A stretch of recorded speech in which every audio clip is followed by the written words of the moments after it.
U.S. and China extend trade truce to avoid tariffs hike.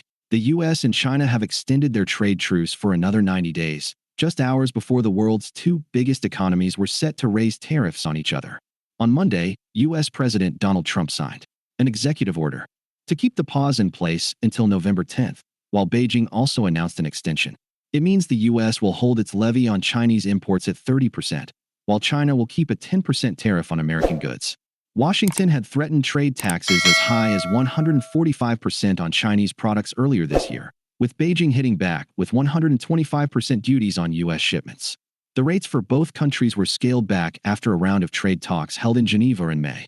The latest extension will give more time for further negotiations about remedying trade imbalances and unfair trade practices, the White House said. It cited a trade deficit of nearly $300 billion, £223 billion, with China in 2024, the largest among any of its trading partners.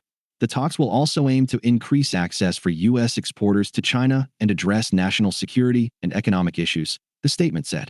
A spokesperson for the Chinese embassy in Washington said, "Win-win cooperation between China and the United States is the right path. Suppression and containment will lead nowhere."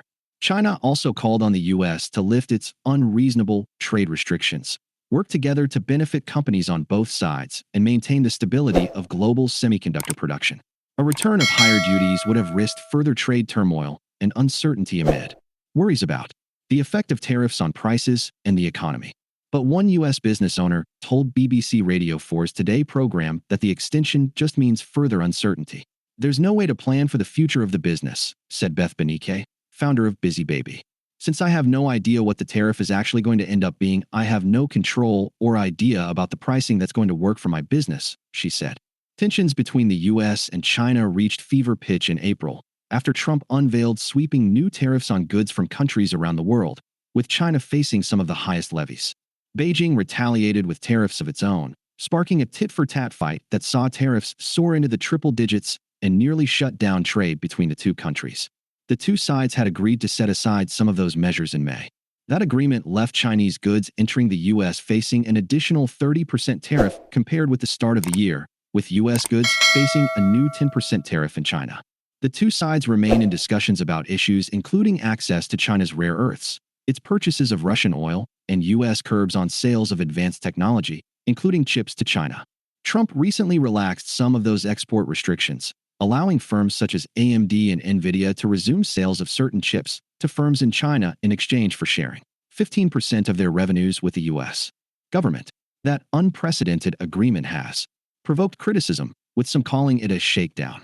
The U.S. is also pushing for the spin-off of TikTok from its Chinese owner ByteDance, a move that has been opposed by Beijing. Earlier on Monday, in remarks to reporters, Trump did not commit to extending the truce, but said dealings had been going nicely. A day earlier, he called on Beijing to increase its purchases of U.S. soybeans. Even with the pause, trade flows between the countries have been hit this year, with U.S. government figures showing U.S. imports of Chinese goods in June cut nearly in half compared with June 2024. In the first 6 months of the year, the U.S. imported $165 billion worth of goods from China, down by about 15% from the same time last year. American exports to China fell roughly 20% year-on-year for the same period.